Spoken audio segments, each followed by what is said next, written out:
ফখর জামানের bullet গতি shot Wanindu Hasaranga দারুণ প্রচেষ্টায় এক হাতে নিয়ে নেন। তখন মনে হচ্ছিল হয়তোবা শ্রীলঙ্কা ম্যাচে ফিরতে যাচ্ছে, কিন্তু না, শ্রীলঙ্কার ম্যাচে ফেরা হয়নি। শেষ পর্যন্ত 2 ওভার হাতে রেখেই জিতে গিয়েছে পাকিস্তান, পেয়েছে 5 উইকেটের জয়। শেষ পর্যন্ত ম্যাচটা আর জমল না।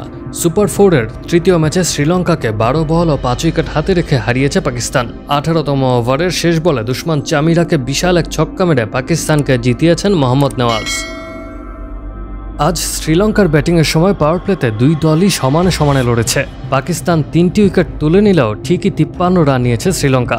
তবে 6 ওভার শেষ হতেই ব্যাটিং ধস নামে লঙ্কানদের ইনিংসে, যার প্রভাব পড়ে দলীয় স্কোরে। নির্ধারিত ওভার শেষে 8 উইকেটে 133 রানে থামে শ্রীলঙ্কা। এই স্কোরটাও হতো না যদি 50 না করতেন কামিন্দু মেন্ডিস। এশিয়া কাপের সুপার 4-এর ম্যাচে লঙ্কানদের শুরুটাই হয় ধাক্কায়। ইনিংসের দ্বিতীয় বলেই গোল্ডেন ডাকে আউট হন কুশল মেন্ডিস। দলীয় 1 রানে তাকে আউট করে পাকিস্তানকে প্রথম উদযাপনের উপলক্ষে এনে দেন শাহিন শাহ আফ্রিদি। নিজের ফিরতি ওভারে আরেকবার ধাক্কা দেন শাহিন শাহ আফ্রিদি। এবার ফেরান আরেক ওপেনারকে। ব্যক্তিগত 8 রানে প্রথম নিশাঙ্কাকে আউট করেন বাহাতি এই পেসার। দলীয় 53 রানে 15 রান করা কুশল আউট হওয়ার পরেই ব্যাটিং ধসে পড়ে শ্রীলঙ্কা। কেননা 8ম ওভারে বোলিং এসে টানা 2 উইকেট তুলে নিয়ে হ্যাট্রিকের সম্ভাবনাও জাগিয়েছিলেন হুসেন তালাত। হ্যাট্রিক না পেলেও শ্রীলঙ্কার স্কোর দাঁড় করান 5 উইকেটে 58 রানে। দলীয় 80 রানে 6 উইকেট হারানো শ্রীলঙ্কাকে 133 রানের সংগ্রহ এনে দেন কামিন্দু।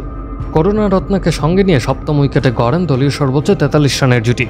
পাকিস্তানের হয়ে সর্বোচ্চ 3 উইকেট নিয়েছেন শাহিন শাহ আফ্রিদি।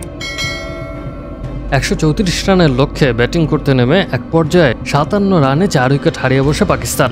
5ম উইকেটের পতন হয় 80 রানে। সেই সময় পাকিস্তান যদি কোনো দুশ্চিন্তায় পড়েও থাকে তবে সেটি দূর করেছেন হুসেন তালাত ও মোহাম্মদ নওয়াজ। শেষ পর্যন্ত মোহাম্মদ নওয়াজ 38 এবং হুসেন তালাত অপরাজিত থাকেন 32 রানে।